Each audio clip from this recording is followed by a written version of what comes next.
বিধানসভা স্পিকার পদে মনোনয়ন রথীন্দ্র বসুর। রথীন্দ্র বসু কোচবিহার দক্ষিণ কেন্দ্রের বিজেপি বিধায়ক।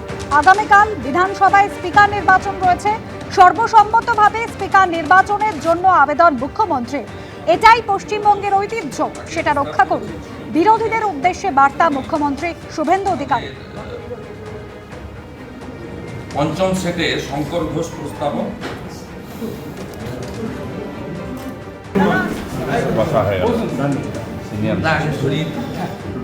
আমাদের বিধায়ক দলের সবার সঙ্গে পরামর্শ করে, রাজ্য সভাপতি সহ রাজ্য পার্টির সঙ্গে পরামর্শ করে, জাতীয় সভাপতির অনুমোদন নিয়ে আমরা পার্টির অত্যন্ত বলিষ্ঠ নেতৃত্ব, আদর্শবাদী নেতা, কয়েক দশক ধরে ভারতীয় জনতা পার্টিকে তিনি সার্ভিস দিয়েছেন নিষ্ঠার সঙ্গে। তিনি কখনো কোথাও আবেদন করেননি তাকে বিধায়ক করতে হবে, স্পিকার করতে হবে, মন্ত্রী করতে হবে, নেতা করতে হবে। এরকম নিষ্ঠাবান একজন কর্মীকে ভারতীয় জনতা পার্টি আজকে রেকগনাইজ করেছে। এবং সবচেয়ে বড় কথা হচ্ছে এই পদটা চালানোর জন্য রাজনৈতিক অভিজ্ঞতা এবং উচ্চশিক্ষারও কিছুটা দরকার রয়েছে। উনি নিজে একজন সিএ, চার্টার্ড অ্যাকাউন্টেন্ট, এবং এই ধরনের মানুষকে আমরা মনোনীত করতে পেরে আমরা সকলে খুশি। বিরোধী পক্ষর তাদেরকেও আমি আবেদন করব যাতে সর্বসম্মতিক্রমে স্পিকার নির্বাচনের যে ঐতিহ্য নজির রয়েছে, গতবারেও আমরা ৭৭ জন ছিলাম, আমরা কন্টেস্ট করি, সেই ঐতিহ্য তারা বজায় রাখবেন। 2011 সালেও প্রথমবার নির্বাচিত হয়ে বিমান বন্দ্যোপাধ্যায় ওই চেয়ারে বসেছিলেন।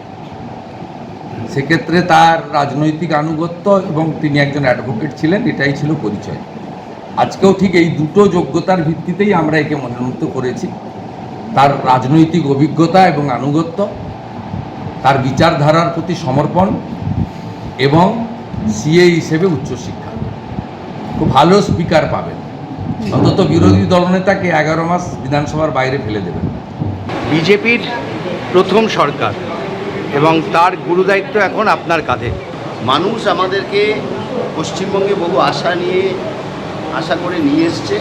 সেই আশা পূরণ করার জন্য আমরা আমাদের 100% দেব, ফুল এফোর্ট আমরা দেব। বিধানসভায় আমরা দেখেছি এর আগে সবচেয়ে বেশি বিরোধীরা সরব ছিলেন অধ্যক্ষের বিরুদ্ধে, কারণ তারা মনে করছিলেন যে অধ্যক্ষ একটা যে চেয়ারে বসে রয়েছেন সেটা রাজনৈতিকভাবে ব্যবহার হচ্ছে। আপনার ক্ষেত্রে আপনি কী পথে হাঁটবেন? দেখুন, আমরা গণতন্ত্রে বিশ্বাস করি। মাননীয় প্রধানমন্ত্রী দেখিয়ে দিয়েছেন দীর্ঘ সেই 14 সালের পর থেকে যে আমরা গণতন্ত্রে কীভাবে বিশ্বাস করি। মাননীয় প্রধানমন্ত্রী আমাদের পার্লামেন্ট হাউসে ঢোকার সময় প্রণাম করে ঢুকেছেন। কারণ গণতন্ত্রকে আমরা কতটা মূল্য দিই। সেই গণতান্ত্রিক ব্যবস্থায় যে কাজগুলো করা দরকার আমরা সেই কাজগুলোই করি। আপনার জীবনে আদর্শ কেউ অধ্যক্ষ আছেন, মানে যাকে আপনি অনুসরণ করবেন বা অনুসরণ করতে পারেন? অনেকে আছেন এরকম, অনেকে যেমন আমাদের দলের মধ্যে অনেকে আছে। অটল বিহারী বাজপেয়ী আছেন, হ্যাঁ, যাকে অনুসরণ করা যায়, তাকে অনুকরণ করার চেষ্টা করি, অনুসরণ করার চেষ্টা করি এবং তাকে মনে মনে বিশ্বাস করি। আর সবচেয়ে যাকে আমি বর্তমানে যাকে আমি মনের দিক থেকে মনের মণিকোঠায় যাকে আমি রেখে দিয়েছি সেটা হচ্ছে মাননীয় প্রধানমন্ত্রী নরেন্দ্র মোদী। তার যে ভাষণ, সে ভাষণের 56টা ভাষণ আমি বাংলায় রূপান্তরিত করেছি এবং এটা মাননীয় প্রধানমন্ত্রী নিয়ে খুব খুশি হয়ে আমাকে আশীর্বাদ করেছে। এবিপি আনন্দ, এগিয়ে থাকে, এগিয়ে রাখে।